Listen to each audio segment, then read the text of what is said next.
Hola José Manuel, ¿qué tal? Hola Ismael, pues muy bien, ¿qué tal vosotros?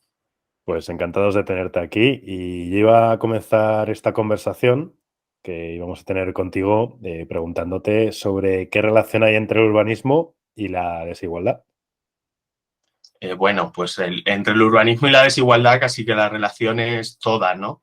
Porque al final cualquier tipo de, quiero decir, en mucha gente hay dos vertientes como de estudio de relación entre la desigualdad y el espacio, ¿no? Una es que el espacio tiene una relación simplemente que es un producto más de la desigualdad, es decir, que hay una desigualdad estructural y esa se plasma en el espacio.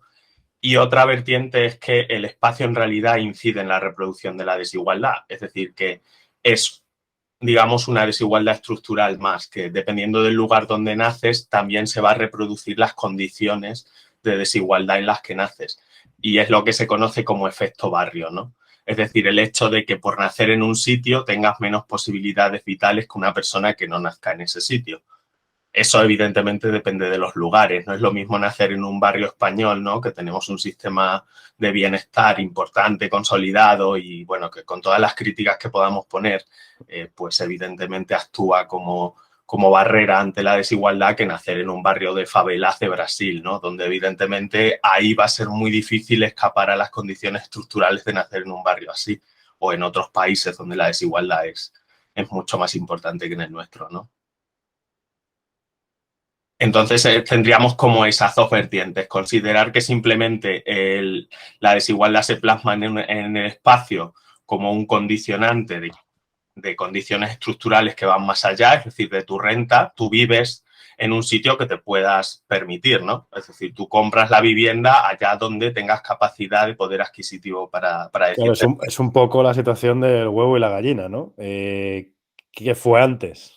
Claro, efectivamente, y ahí hay esas dos vertientes. Gente que piensa que en realidad es simplemente un producto de la desigualdad, el sitio donde vives, y en realidad lo primero que fue es la desigualdad y después viene el espacio, pero hay gente que lo que piensa es que eso tiene una reproducción y de hecho es lo que muestran los estudios últimamente, aunque dependiendo del país, ya te digo, la situación es muy diferente. Por ejemplo, en Holanda, que se han hecho muchos estudios transversales, se muestra que bueno, en un ambiente donde la educación verdaderamente y un mercado de trabajo que es bastante meritocrático hace que se eliminen esos condicionantes de partida. En países como España, digamos que estamos en una situación intermedia, donde es cierto que la brecha es muy importante y cada vez más, de hecho. Por ejemplo, en una ciudad como Madrid ya hemos pasado al punto de que la desigualdad, evidentemente, según el barrio donde vivas, vas a tener un éxito educativo, es decir, vas a tener un acceso a la universidad o no lo vas a tener, vas a tener incluso un logro reproductivo, es decir, ahora mismo el hecho de tener hijos en Madrid está muy marcado por la renta a la que tienes y eso está plasmado en el espacio. O sea, hemos pasado de la brecha tradicional donde los pobres eran los que más hijos tenían, que es lo que ocurre de hecho ahora mismo entre países según la escala de renta, ¿no? Los países que más hijos tienen todavía están en África subsahariana y, bueno, países del tercer mundo, pero ahora mismo lo que ocurre en sitios como Madrid es que la gente que se puede permitir tener hijos es la que llega a una renta determinada, porque es muy difícil acceder al logro reproductivo si no tienes unas condiciones bases de estabilidad en el trabajo y de una determinada renta. Mm. Os voy a presentar a José Manuel, que, bueno, por definirlo rápido, espero que no mal, es arquitecto urbano, investigador y analista de redes geográficas. José Manuel, no sé si, bueno, así como titular yo creo que nos sirve, ¿no? Sí, yo creo que vale. A ver, yo soy arquitecto, también soy politólogo, estudié ciencias Mm. políticas en la UNED y luego empecé el doctorado en urbanismo. Bueno, hice un máster también de análisis geográfico y de planeamiento y luego ya después terminé el doctorado también en urbanismo. Y mi doctorado fue sobre segregación espacial, sobre brechas territoriales y bueno, en la península ibérica concretamente. Mm. Puede ser, José Manuel, que por tan obvio que resulte que donde hayas nacido tenga tanta influencia, muchas veces lo pasemos por alto. No vosotros, no quienes os como tú os dedicáis a ello, pero puede que el resto de las personas no le demos la importancia que realmente tiene, insisto, siendo algo tan obvio, ¿no? Como que hay unos barrios diferentes de otros. Sí, desde luego, lo damos por hecho, ¿no? Que la desigualdad existe y que evidentemente, de hecho hay muchas noticias que últimamente aparecen en los medios, ¿no? Emprendimientos y te dicen por qué la clave del emprendimiento de 3 chicos del barrio Salamanca o de Pozuelo de Alarcón ha sido fantástico y han puesto con 25 años 4 restaurantes. Bueno, y al final la pregunta siempre es que tienen el capital de base para realizar ese emprendimiento, ¿no? Cosa que es bastante lógica. Y sin embargo se hace un artículo súper concienzudo tratando de buscar por qué esos chicos, pues bueno, tienen habilidades para ser muchísimo más emprendedores y poner negocios, cuando en realidad la respuesta es casi obvia, ¿no? Si cuentas con las condiciones bases para ser capaz de hacerlo, pues puedes hacerlo. También te puedes equivocar y no puedes tener éxito, ¿no? Pero es fundamental tener esa capacidad de partida. Me refiero a capacidad económica. ¿Cómo es España desde el punto de vista urbanístico? Otra pregunta que me dirás, vaya preguntita, ¿no? Porque es un país geográficamente muy extenso y, bueno, en población tampoco es pequeño. ¿Cómo somos en España desde el punto de vista del urbanismo, de las desigualdades, de los diferentes territorios, norte, sur, interior, costa, capital, Madrid, periferia? ¿Cómo lo ves o cómo lo analizáis vosotros? Pues creo que España es un buen ejemplo de lo que es el mundo en sí mismo. Es decir, es un país muy desequilibrado porque, bueno, además España es muy paradigmática porque frente a otros países europeos hemos logrado transformaciones muy rápidas en muy poco tiempo, ¿no? Hay que tener en cuenta que el principal proceso que estábamos atravesando es el de la transición demográfica. Es decir, baja la natalidad, baja la mortalidad mucho antes, entonces ahí hay un periodo de baby boom en que la población sube muchísimo, pero claro, sube con unos desequilibrios territoriales de base enormes. Y eso es lo que vamos a enfrentar en el futuro. Hay unos territorios en España que están muy sobreenvejecidos y tienen muy poca población joven, porque su modelo económico, digamos que, bueno, no ha tenido éxito en las condiciones actuales. Pensemos en la... Noroeste, ¿no? Sí. Noroeste sobre Sí, todo. bueno, pensemos en todas las zonas industriales que han enfrentado la deslocalización porque en nuestros territorios ya, digamos que no tienen las condiciones para, bueno, pues para producir industrialmente barato, ¿no? De manera que sea, bueno, pues efectivo competir con otras regiones del mundo, ¿no? Y luego tenemos también zonas extractivas de carbono, de minería, que en su época produjeron muchísima concentración de población, pero que evidentemente pues fallaron en su momento y también se han quedado despobladas. Luego España tiene una peculiaridad con respecto a otros países europeos y es que tiene unas fracturas geográficas enormes, es decir, y esas fracturas geográficas no fuimos capaces casi de evitarlas hasta los años 50, que es cuando las grandes infraestructuras de comunicaciones empiezan a extenderse en nuestro país. Entonces, hasta entonces, verdaderamente es que el sistema ibérico era una fractura brutal, el sistema central era una fractura, la cordillera cantábrica era una fractura y cada sistema urbano funcionaba de una manera totalmente diferente. Y eso todavía es algo que continuamos extendiendo. Y además, luego el éxito que ha tenido España, ¿no? Si uno mira qué es lo que crece en España, verdaderamente lo que crece es Madrid, en el centro, que fue el lugar desde donde se puso en carga ese sistema económico español, ¿no? El modelo económico, inmobiliario, etcétera, con las bases que tenemos del sistema económico y todo el arco mediterráneo, ¿no? Donde se puso el turismo, ese turismo que Pero cuando dices se puso, José Manuel, ¿cuándo fue eso, no? Porque históricamente no ha sido así, ¿no? La economía española estuvo secuestrada por la burguesía vasca y catalana durante siglos, de hecho. Y a Madrid nadie la quería, ¿no? El patito feo. De hecho, Madrid se creó porque no la quería ni Castilla y León, ni Castilla-La Mancha, ni nadie, ¿no?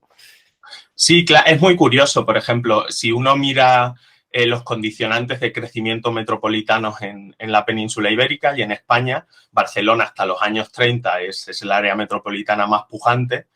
Eso más o menos hasta los años 50 se extiende y en los años 50 con el desarrollismo, evidentemente un desarrollismo que se planifica desde Madrid, es cuando Madrid sobrepasa todos los índices de crecimiento de Barcelona, la empieza a superar. En el año 81, que es la década de los 80, cuando tenemos la primera crisis, Madrid es de las pocas regiones metropolitanas que contenía un crecimiento bastante fuerte. El resto del país parece que entra en una ligera recesión, ¿no?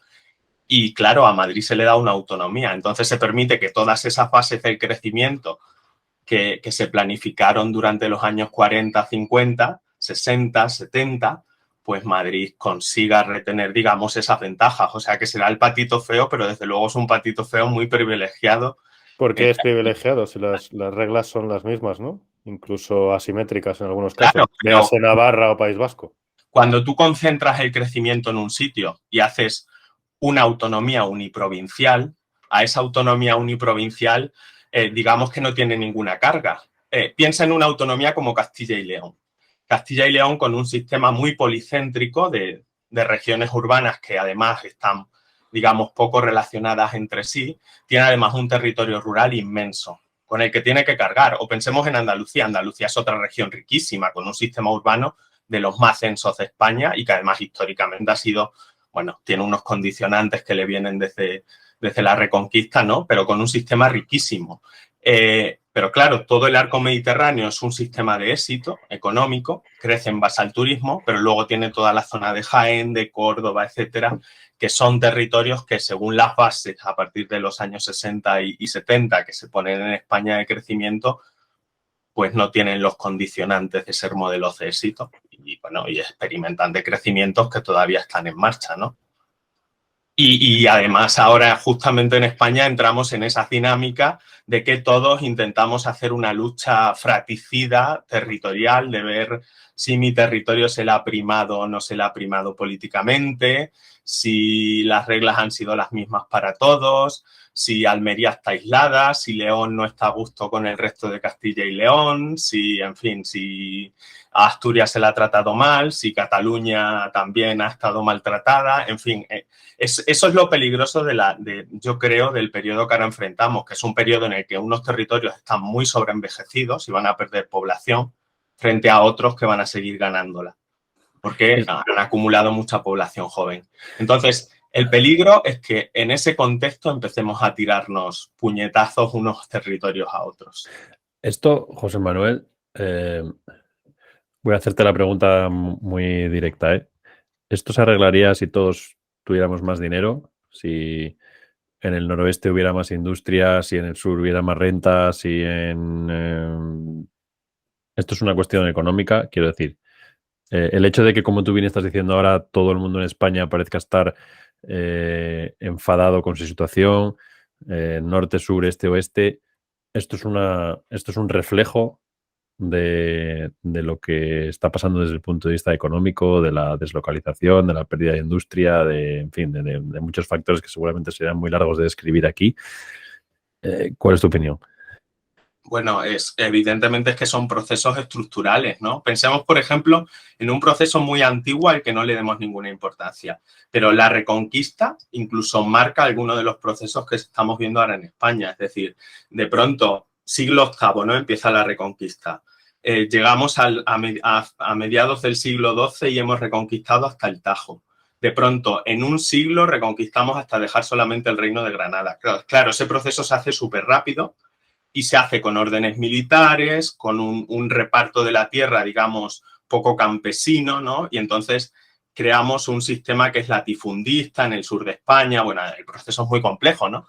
Pero eso va a determinar, por ejemplo, pues esa fractura norte-sur que tenemos en España, que la hemos heredado hasta ahora, es decir, con un sur latifundista, con poco reparto de la tierra, y no solo eso, sino que cuando empezamos luego la revolución urbana en la que se produce esa migración del campo a las ciudades, ¿quién es la primera gente que emigra a las ciudades, a un área urbana grande como Madrid? La gente del norte.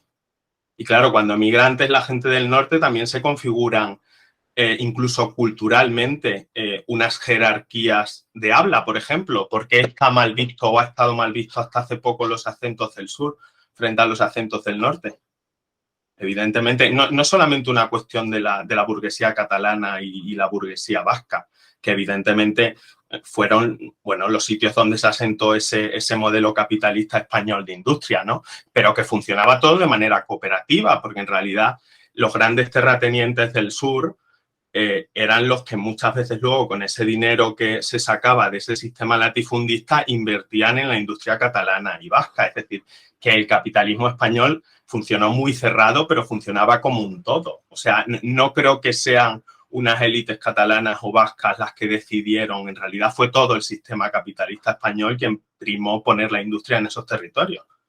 Pero bueno, de todas formas, evidentemente la reindustrialización es algo que se está pidiendo mucho, pero lo que yo no tengo claro es si las condiciones actuales de un sistema mundo interdependiente, donde evidentemente una mano de obra barata como la china o como la de o una mano de obra altamente cualificada como la de los tigres asiáticos permite pues que sea muchísimo más competitivo poner industria así, va a hacer que por el idealismo de querer reindustrializar España, pues consigamos algo. Sí, vamos a reindustrializar, pero ¿sobre qué bases? ¿Por qué vamos a ser competitivos si reindustrializamos? Y ya no digo España, digo Europa. ¿En base a qué hacemos que sea más competitivo? ¿En base a la calidad? Sí, posiblemente, en base a la calidad. El problema de España es que incluso la industria que se ha mantenido es muy intensiva en energía. Y tampoco tenemos una energía barata, ¿no? Eso, por ejemplo, es lo que nos diferencia de Alemania, ¿no? Que Alemania se ha estado aprovechando de ser una industria poco intensiva energéticamente y ha tenido energía barata gracias a Rusia, ¿no? En fin, es muy complejo todo el sistema mundo, es muy compleja toda la economía. España, además, es un sitio muy complejo por eso, porque en sí es un país muy fracturado, es un país de muchas diferencias geográficas, históricas, que eso se traduce también en diferencias sociales y claro, todo es muy interdependiente. Entonces, buscar soluciones incluso nacionales a problemas que son globales va a ser muy difícil. Y me estoy yendo del urbanismo, de hecho, que no sé por qué me estoy yendo tanto, en fin. Cuando, no sé si con esta pregunta retomo un poco el urbanismo, pero cuando se habla de la España vaciada, que ya a mí me agota este término, no, y lo siento por los que les guste, pero ¿tú qué piensas? ¿En qué piensas? ¿En quién piensas? Y sobre todo, ¿cómo crees que pueden dejar de tener ese estigma? Porque creo que empezó como algo que quizás era por llamar un poco la atención, pero ahora yo creo que ya creo que se le está volviendo un poco en contra. Pero ¿tú qué crees? Bueno, por ejemplo, yo políticamente, claro, os he dicho antes que creo que la manera de solucionar los problemas no es intentar ver que yo soy el más afectado y que se me ha tratado peor que a cualquier otro territorio, ¿no? Por ejemplo, el territorio como que ha entrado dentro de la España vaciada y ha sido el gran territorio más nombrado es lo que se denomina la franja celtíbera, ¿no? Que en realidad es un proceso, es un territorio que es una franja territorial que se basa, bueno, pues en ese sistema ibérico, ¿no? Que es una fractura, que además también es una fractura histórica, porque es la frontera entre el reino de Castilla y el reino de Aragón, bueno, las coronas de Aragón y de Castilla, es decir, que tiene unas bases y es un territorio que, curiosamente, tengo aquí los datos, nunca ha tenido una densidad superior a 14 habitantes por kilómetro cuadrado. Es cierto que ahora tiene una densidad de 7 habitantes por kilómetro cuadrado. Es decir, ha perdido 7 habitantes por kilómetro cuadrado, pero nunca ha sido un territorio muy denso. Nunca. Y claro, se ve también como que es un problema que sea un territorio poco denso, pero es que nunca lo ha sido. Y muchas veces también esos territorios del norte se contraponen contra lo bien que está el sur, pero lo que habíamos dicho antes, en realidad, ¿es tan malo poder emigrar antes que otro a un sitio de oportunidades? Quiero decir, claro, es que también estamos vinculando como si, bueno, aparte estamos incluso responsabilizando, yo vengo del mundo rural, yo nací en un pueblo de Extremadura. Hay veces que incluso con lo de la España vaciada estamos intentando responsabilizar a la gente que se va del pueblo y se quiere buscar otra oportunidad en la ciudad, ¿no? Como si, quiero decir, en el fondo, vivir en el campo, sí, pues claro, hay que dar a la gente la oportunidad de que viva donde quiera, pero tampoco se trata de obligar a la gente a que viva en el lugar de donde nazca, ¿no? Que yo creo que ya es un poco, estamos haciendo un retrato un poco idealizado del campo y parece que incluso llegamos a responsabilizar a la gente que se va de la situación en que se quedan los lugares.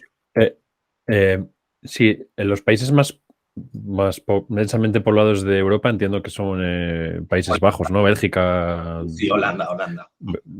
Lo que algunos llamaban Benelux.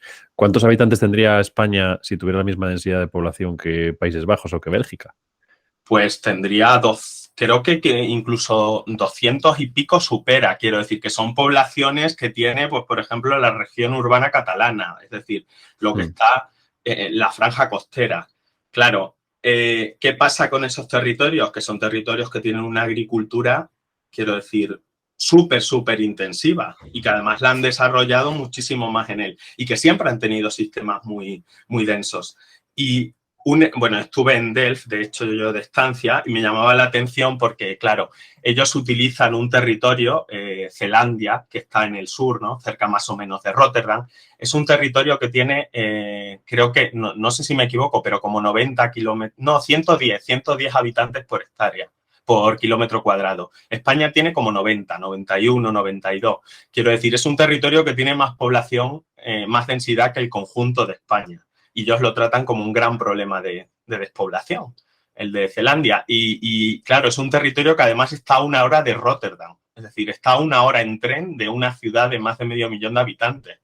Claro, a mí lo que me preocupaba de esto es que, evidentemente, lo de la despoblación es algo relativo, ¿no? Porque, claro, si a ellos les preocupa que sea despoblación un territorio que está a 1 hora de una gran metrópolis en transporte público y que tiene más densidad de población que España en su conjunto, pues evidentemente a nosotros eso nos parece una broma, ¿no? Pero el problema más bien es que estamos intentando buscar soluciones contra la despoblación que nos vienen de Europa, de este tipo de contextos, y creo que eso es un error. Y José Manuel, antes de ir a estas soluciones, que yo creo que es muy interesante, por hacer un poco recapitulación, has hablado de la geografía, ¿no? Y de la orografía del país como una de las causas. Has hablado un poco de temas históricos, ¿no? De cómo los flujos de población y de dónde partía, digamos, lo que es la nación española en su momento y dónde se centraron también, digamos, los esfuerzos más industriales y los esfuerzos más agrícolas.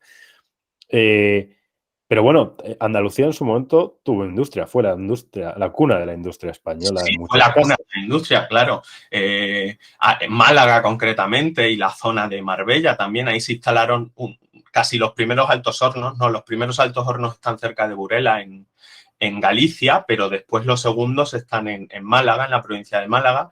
Pero claro, eran unas zonas, básicamente lo que con mi tesis, después de hacer los análisis, evidencio, es que los modelos económicos al final tienen éxito donde se dan las condiciones que los hacen evidentemente más competitivos. Entonces, al final, eran más competitivos en el norte porque, primero por eso, porque tenían un sistema campesino, donde la gente podía emigrar fácilmente desde el principio a las ciudades. Además, ese sistema campesino hace que se desarrolle un sistema económico interior que pueda comprar los productos industriales, es decir, en un sistema latifundista, medio señorial, ¿no? Pensemos en la película de Los Santos Inocentes, ¿no? España en el sur todavía se parecía a eso en los años 40, pensemos a mediados del siglo XIX.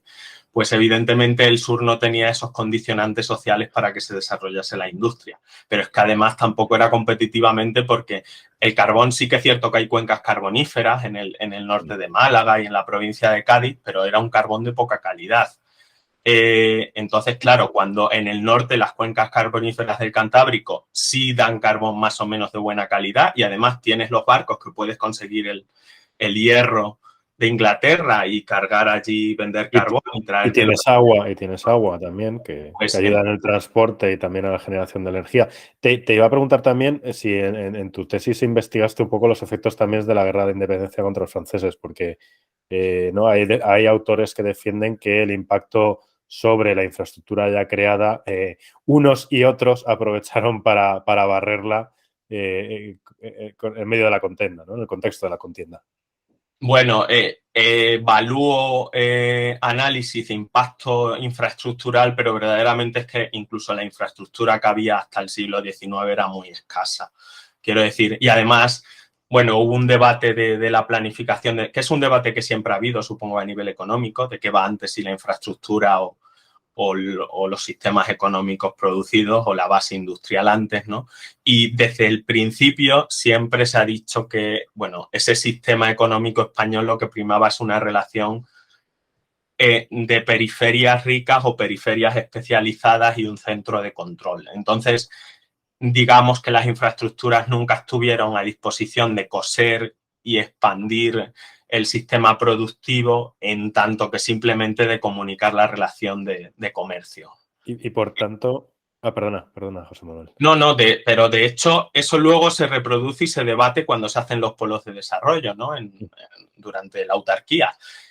Y claro, de ahí hay otros autores que lo que dicen es que en realidad no hubiera valido de nada hacer un sistema que expandiese los sistemas productivos, por lo que decíamos antes, porque el centro peninsular, digamos que no tenía condiciones que le hiciesen competitivo y el sistema económico industrial se desarrolló allí donde era competitivo. Esto, bueno, en realidad hacer análisis históricos a posteriori me parece que tiene poca utilidad, porque en el fondo cada uno simplemente intenta demostrar las ideologías que tiene. Ya, y a nivel, hemos hablado de orografía, no hemos hablado de estos procesos, y a nivel, y ya tal vez centrándonos pues, en los últimos 50, 100 años, las decisiones políticas, ¿cómo han afectado y siguen afectando a esta, digamos, esta brecha, ¿no? Fundamentales, pero no solamente las decisiones políticas de los últimos 80 años. Una de las decisiones políticas más importantes para entender los desequilibrios que tenemos hoy en España se produce en 1833, cuando se divide en provincias el Estado. Es decir, la división provincial es fundamental. ¿Dónde se ponen las provincias más intensas? En los territorios más pobres. Badajoz, ¿no? Con 21.000 kilómetros cuadrados, Cáceres, 19.000 kilómetros cuadrados. Sin embargo, ¿dónde se ponen las provincias más pequeñas? Pues en territorios como el País Vasco. El País Vasco entero es más pequeño, con 3 provincias, que la provincia de Badajoz, ¿no? Claro, cuando tú das 3 capitales provinciales donde tienes administración del Estado, etcétera, etcétera, en un territorio tan pequeño frente a otro muchísimo más extenso, donde solo le das una capital provincial y además muy periférica al resto de la provincia, pues evidentemente estás condenando a esa provincia a que no tenga unas ayudas y una incidencia de la administración territorial. Eso es evidente. Y además, tampoco quiero ser malo, ¿no? Pero muchas veces esas decisiones políticas, ¿por qué se producían? Bueno, pues porque el secretario de la Cámara del Congreso era del sitio, era del País Vasco, era de Guipúzcoa y bueno, pues en el primer proyecto solo había una provincia, ¿no? Pero bueno, en el segundo proyecto, pues ya él dice, no, se tiene que mantener los fueros y las 3 provincias. Y alguien me dirá, es que los fueros son históricos. Sí, pero hay muchos fueros históricos que no se mantuvieron. Toro era una provincia también. Y bueno, podríamos poner 1000 ejemplos. O como el trazado del AVE, ¿no, José Manuel? No, bueno, a ver, yo soy extremeño, creo que está quedando claro, ¿no? Que soy extremeño, pero no hacía referencia a uno en Guadalajara. No creo que haya que entrar en eso, ¿no? Que además lo he dicho al principio, no creo que haya que entrar en qué territorio ha sido más maltratado dentro de los territorios españoles. Lo que creo es que ahora, sabiendo lo que sabemos y teniendo unas bases, también me molesta mucho cuando la gente dice, es que nunca se han hecho cosas contra el desequilibrio territorial, ¿no? Se han hecho muchas cosas, hay que estudiarlas y se han hecho muchas cosas bien. Y muchas veces las decisiones políticas son importantes, pero los condicionantes bases también son importantes. O sea, hay veces que de la política lo que me molesta es muchas veces que te traten de vender que algo es un proyecto súper original y que además algo es súper radical y que va a cambiar las cosas, porque eso casi nunca ocurre. Claro, estamos hablando de procesos que vienen desde la Reconquista. Claro, cambiar procesos que vienen desde la Reconquista con bases muy profundas son muy difíciles, pero no solo desde la Reconquista, desde el desarrollismo, hay que saber cuáles son las bases de cómo se han desarrollado los sistemas económicos en España si se quieren cambiar cosas, porque si no, simplemente vamos a hablar humo, ¿no? Como muchas veces pasa con la política en España. José Manuel, si nos metemos en el terreno de las soluciones, que bueno, ojalá aportemos buenas, seguramente por tu parte, buenas soluciones. ¿Por dónde empezamos? Porque hablando de un país como España, con sus provincias, con sus comunidades autónomas, con territorios iba a decir de ultramar, pero bueno, Canarias tampoco es de ultramar, ¿no? Es un territorio que está lejos geográficamente, no pertenece a Europa. Ceuta y Melilla, esto quizás también da para otro tema. ¿Por dónde empiezas? Mañana José Manuel se presenta en el partido recientemente creado y gana las elecciones. Primer día en la Moncloa, bueno, venga, primeros 100 días en la Moncloa y a ver, un urbanista y la gente dice, a ver, este hombre va a empezar a cambiar cosas. A ver, ¿por dónde empezamos? es muy difícil porque creo, y esto supongo que es muy políticamente incorrecto, pero creo que la arquitectura institucional española ahora está haciendo un flaco favor al reequilibrio territorial. Es decir, yo, por ejemplo, me fascina cuando la gente dice, bueno, ahora también hay una confrontación centro-periferia quizás más que nunca, ¿no? Y a Madrid en el resto del estado se le odia o se le ama, ¿no? Evidentemente yo soy un extremeño que ha venido a Madrid y estoy muy agradecido con Madrid y me encanta Madrid. Pero sí que es cierto que a Madrid, por ejemplo, el haberle dado una autonomía propia, pues no es que Madrid no aporta al Estado lo que tenga que aportar, porque evidentemente aporta a la región que más y el sistema de financiación autonómica está muy bien hecho, es decir, con los fallos que pueda tener, pero está muy bien hecho. Entonces tú aportas lo que tienes que aportar al sistema de financiación, con independencia de qué política fiscal tengas. Y es decir, si tú tienes una política fiscal concreta, estás quitando dinero a tus ingresos propios, pero tú al resto del Estado le vas a dar lo que le tengas que dar, ¿vale? Entonces, eso, tratando eso de antemano, pero Madrid sí tiene un privilegio, y es que desde los años 50 se ha planificado desde Madrid el sistema económico estatal y, evidentemente, el darle una autonomía a uno provincial le permite una comunidad uniprovincial sin ninguna carga de medio rural, porque no tiene medio rural casi Madrid, un pueblecito en el norte de la sierra, y claro, eso le permite magnificar todo, bueno, pues esos beneficios que ha tenido en el tiempo. Y evidentemente, una de las cosas, por ejemplo, que veo en mi tesis es que Madrid cada vez acumula más rentas altas del Estado. Ahora mismo, las rentas, Madrid acumula el 70% de la élite del Estado. Es muchísimo, ¿vale? Es muchísimo que Madrid acumule el 70% de las grandes rentas del Estado. Pero bueno, eso, aquí pero sí eso, vamos José Manuel, porque es un problema, es que no lo puedo entender. No. Porque todas las comunidades, excepto algunas, por cierto, que juegan con ventaja, tienen un sistema y toman sus decisiones. Entonces, ¿qué se quiere? Porque a mí me hace mucha gracia esto, ¿no? Se quiere un sistema... Es gracioso, ¿no? Que los que quieren un sistema federal se quejan de esto, ¿no? Pero ¿y qué pasa con Suiza? ¿Y qué pasa con los Länder? A ver, entonces, ¿cuál es la...?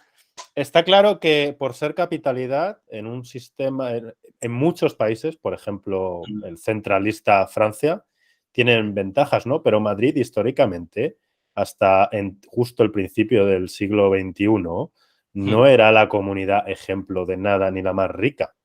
No. Y a base de las decisiones que han ido tomando sus políticos, con todos los problemas que hay, no estoy haciendo aquí apología de ningún partido, bueno, de hecho yo estoy fuera ya del sistema porque considero una estafa y que solo promulga pues gente mediocre y que no cumple las cosas, pero con las decisiones locales se ha conseguido lo que es Madrid hoy en día. Y mientras y con algunas nacionales también. Pero la verdad es que los montos gordos de inversiones nacionales nunca han estado en Madrid. ¿Se beneficia, por supuesto, de que haya ministerios aquí? Por supuesto. Es que hasta hace 5 años con la tecnología, la internet y las redes, lo más eficiente que es que la gente esté en un sitio solo. Ahora podemos romper todo en 1000 cachos y seguramente funcione. Pero hasta ahora eso ha sido imposible. Creo que ideológicamente seguramente no vayamos a afinar mucho. Está visto que yo soy un poquito más de izquierda que vosotros.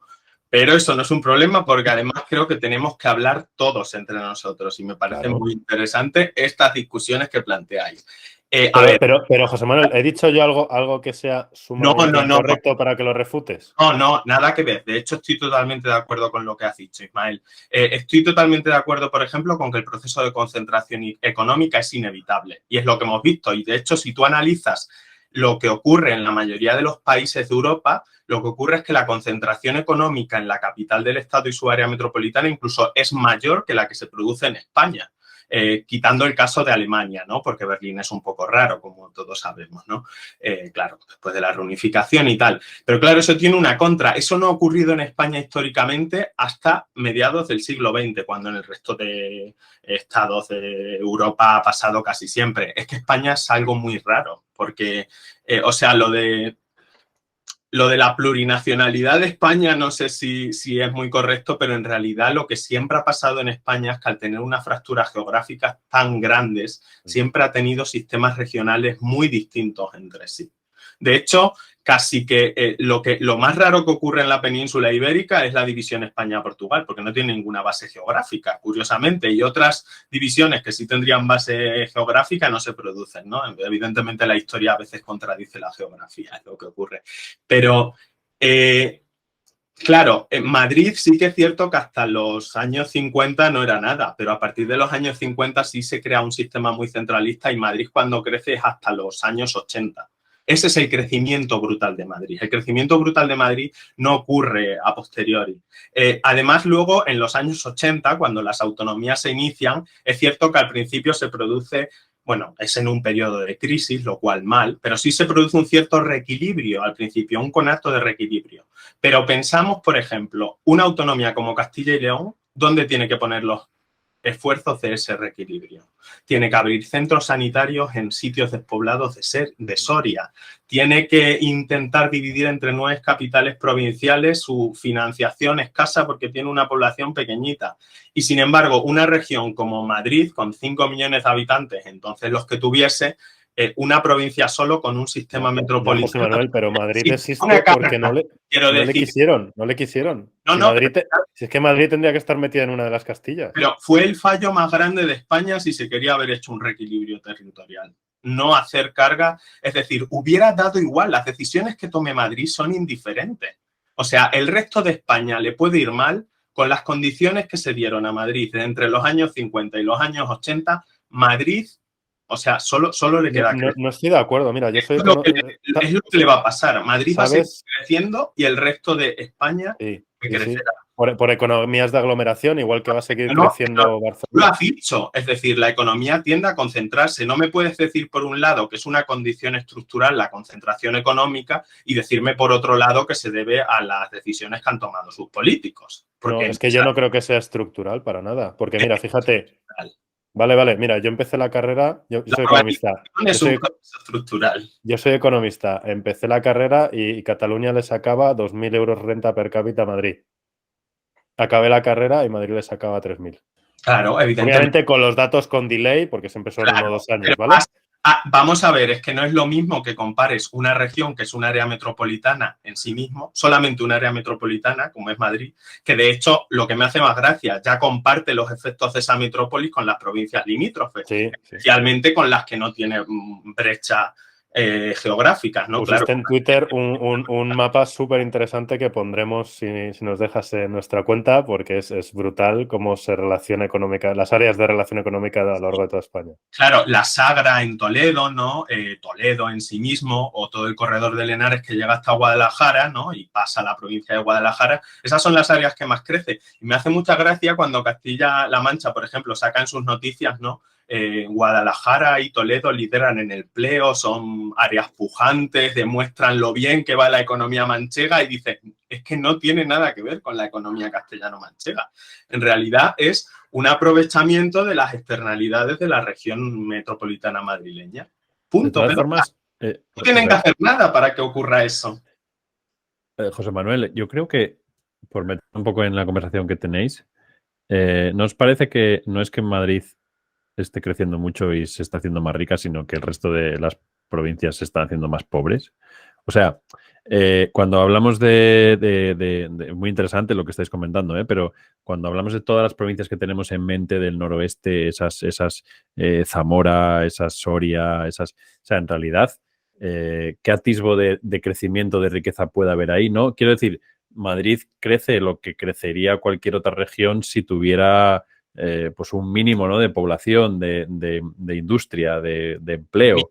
No, 7 millones de habitantes entre lo que es el centro, que son 5, y digamos toda esa área metropolitana que depende de ella. Claro, 7 millones de habitantes concentrados en un área metropolitana es que es incomparable. Incluso a Cataluña no le va mal, ¿eh? O sea, Cataluña es la segunda región que mejor le va, pero sí que es cierto que en términos regionales, bueno, pues le ha pasado Madrid.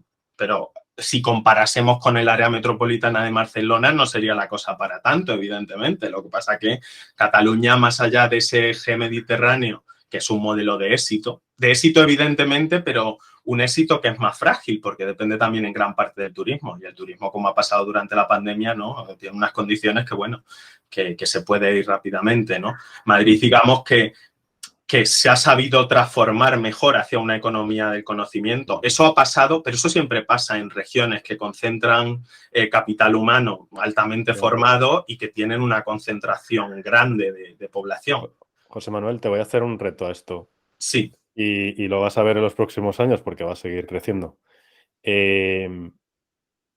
Málaga es un contraejemplo a estas cosas que has mencionado. No, y no es... Málaga es un trabajo de 30 años de intentar atraer un modelo diferente. Mira, Málaga, por ejemplo, fue pionera junto a Alicante, son las dos ciudades pioneras, donde se empieza a instalar el modelo turístico. Vale. Luego incluso dicen que Benidorm, pero Benidorm siguió a Málaga y Alicante, son modelos anteriores en cuanto a promoción de modelo turístico. Es donde primero se experimentan unos boom de construcción. Sí, pero ahora están virando, ¿no? Y tú, claro, si tú miras, por ejemplo, cómo cambió Fuengirola o cualquiera de estos municipios que fueron de los iniciales que se transformaron, en los años 40, 50 ya se estaba produciendo ese desarrollo turístico. Claro, Málaga consigue una concentración que, bueno, compite ya con la de Sevilla, ¿no? Y evidentemente es capaz de dar ese modelo de concentración. Bilbao, por ejemplo, le ocurre lo contrario, o a Asturias, ¿no? A ese tridente asturiano, porque es un modelo, claro, que ese modelo extractivo industrial tenía alta concentración de población, sin embargo, también tenía una población, bueno, pues que no estaba tan altamente formada, porque evidentemente un modelo industrial también requiere de mano de obra no cualificada, digamos, de obreros, ¿no? Entonces, claro, esos modelos, cuando falla la industria, tienen más difícil reconvertirse. Eso es lo que le está ocurriendo ahora, por ejemplo, a Asturias. Asturias es de las regiones, junto a León, Lugo, Ourense, que tienen índices de envejecimiento más altos. Van a ser regiones que decrezcan mucho. Y volviendo a la pregunta anterior, de por dónde empezarías con el reto del desequilibrio, empezaría por ahí.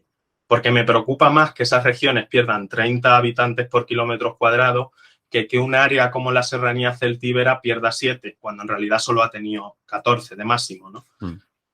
Pero en realidad se explica en base a que sus modelos eran extractivos e industriales altamente demandantes de energía. Quiero decir, lo que pasa es que habría que aprovechar esa concentración de personal que hubo para transformar de verdad la economía en una economía que virase al conocimiento. Y ahí, evidentemente, es más fácil poner dinero porque sabes que se va a transformar en algo. Muchas inversiones, por ejemplo, que se hacen en pueblos de 25 habitantes, pues es que son pueblos de 25 habitantes que lo mismo no tienen ningún menor de 18. O sea, evidentemente te tienes que proveer de una igualdad de condicionantes, pero si quieres que eso tenga futuro y que esa inversión pública genere un sistema sostenible y que en el tiempo genere algo más, pues no sé si es la mejor manera. Entonces siempre vamos a ir a la clusterización, ¿no? Aunque sea a nivel regional. Sería otra cosa a preguntarse, claro. ¿Qué modelo quiero decir? ¿Por qué es mala la despoblación? En realidad, los procesos de despoblación son muy básicos. Allí donde se han puesto institutos, centros de salud, en esos centros comarcales son los que mejor, de alguna manera, bueno, pues están resistiendo la despoblación, ¿no? Entonces, ¿es malo que haya simplemente un núcleo de población cada 30 kilómetros en lugar de pueblos muy pequeños como el modelo que se heredó? Pues quizás no, quizás es necesario. Otra cosa es que veamos despoblados de más de 120 kilómetros sin un núcleo de población. Esas serían las cosas de las que tendríamos que hablar. ¿Por qué es mala la despoblación? ¿Hasta qué punto no? ¿Y cuál es el mínimo que queremos conseguir? Yo creo que la despoblación es mala precisamente porque magnifica esa segregación espacial entre regiones de la que hablamos antes. Cada vez está más separado el Estado y, claro, cada vez se va a entender más una región como Cataluña de un centro madrileño si no hay nada entre medias y hay un despoblado. A mí eso es lo que me preocupa particularmente. Y José Manuel, por poner un ejemplo que yo conozco bien, que es el de Asturias, ¿hasta qué punto el discurso negativo influye en la imagen que tienen sobre ti? Me refiero, cuando hablamos de Asturias, por ejemplo, que es una región que supera el millón de habitantes por muy poquito y probablemente lo pierda, ¿no? En los próximos años, o seguramente. En cambio, esto es una realidad, pero si miras dónde se concentra la población, y tú lo decías antes, ¿no? En el triángulo entre tres ciudades, que son Oviedo, Gijón, Avilés, en las cuales, si miras ese triángulo, pues está viviendo en torno a un 80% de la población, más o menos, ¿no?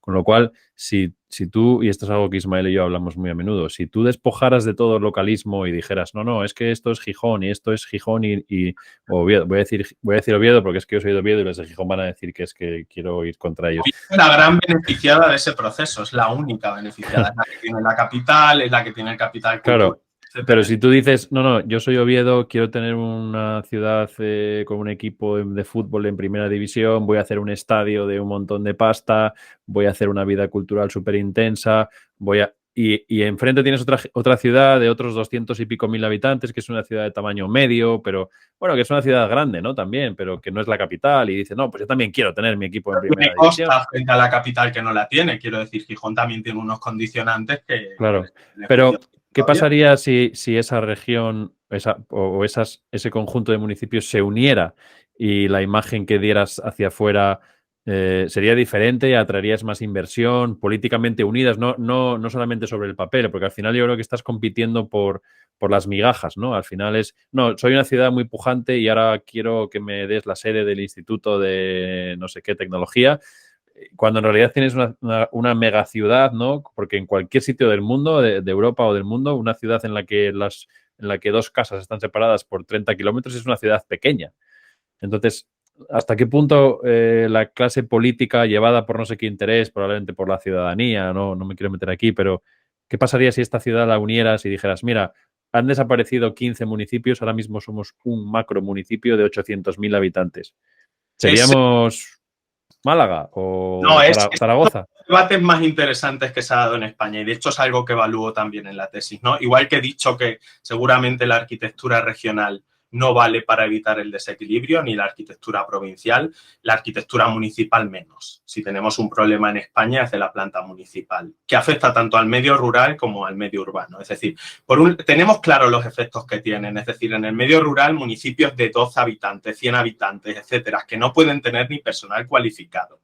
Que claro, luego tú cuando haces, por ejemplo, das ayudas europeas, es que ese tipo de municipios no tienen personal para poder llevarse medios. Y claro, me cuentan, por ejemplo, en Castilla y León, es que cuando luego dan ayudas de desarrollo rural, se las lleva a la Sierra de Madrid, en lugar de llevárselas un sitio súper despoblado y aislado en la provincia de León.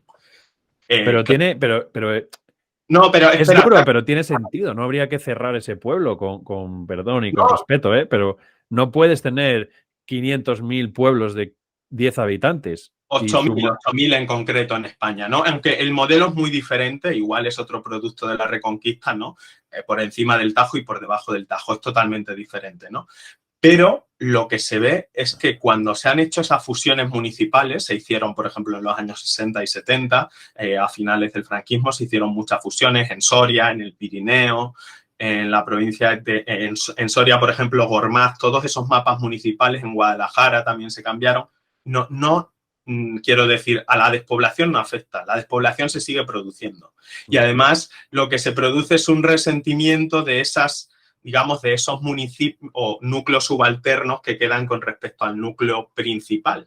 Y tampoco se observa que eso sea bueno para esos núcleos comarcales. Quiero decir, Gormaz no ha crecido más por el hecho de haberse anexionado no sé cuántos municipios. Lo que pasa en el medio urbano lo que pasa es que se producen evidentemente ineficiencias en la gestión. Es decir, el hecho de que no decidamos que haya una infraestructura verde a nivel de todo el área metropolitana de Asturias porque estén compitiendo o que el teatro nos tiremos 10 años porque no se ponen de acuerdo si lo quiere Oviedo o si lo quiere Gijón, y entonces la comunidad autónoma, por no enfrentarse a una de las dos municipios, pues no ponga todavía la pasta o el Estado no ponga todavía la pasta y entonces eso se retrasa y al final no se lo lleva ni una ni otra y ya han estado 10 años luchando por ello. Claro, se lo lleva a Bilbao. O competitividades de tipo, bueno, a la hora de llamar a una empresa, hacer un polígono industrial, etcétera, etcétera, ¿no? Es verdad que eso ocurre, pero incluso en gestión de basura, gestión de residuos, agua, etcétera, etcétera. O sea, es cierto que el hecho de unirte te produciría muchísimos más beneficios económicos. Estoy convencido, es el modelo Don Benito Villanueva, ¿no? Es lo que ha ocurrido en Don Benito Villanueva, que se han unido. Y yo estoy convencido de que si queremos tener más sostenibilidad, no solamente ya es un tipo de gestión económico, quiero decir, es en sostenibilidad. Si hay que dar soluciones al tráfico, es ridículo que el municipio central se quiera cargar el tráfico porque en realidad el tráfico le viene de fuera, quiero decir. Incluso a nivel mental, ¿no? Quiero decir, si un habitante de Majadahonda o de Las Rozas no dice, no, yo no tengo nada que ver con Madrid, esto es un municipio aparte. Sería absurdo, ¿no? O sea, le mirarías y dirías, pero tú eres tonto. Claro. O sea, porque es otro municipio, sí, pero realmente es otro municipio que opera dentro de un sistema que se llama Madrid.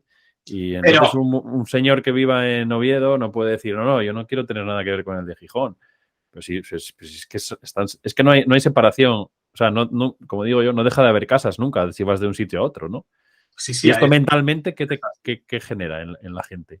No sé, pues a lo mejor un servilismo político y una serie de cosas que te impiden avanzar, ¿no? Porque quieres tener todo triplicado.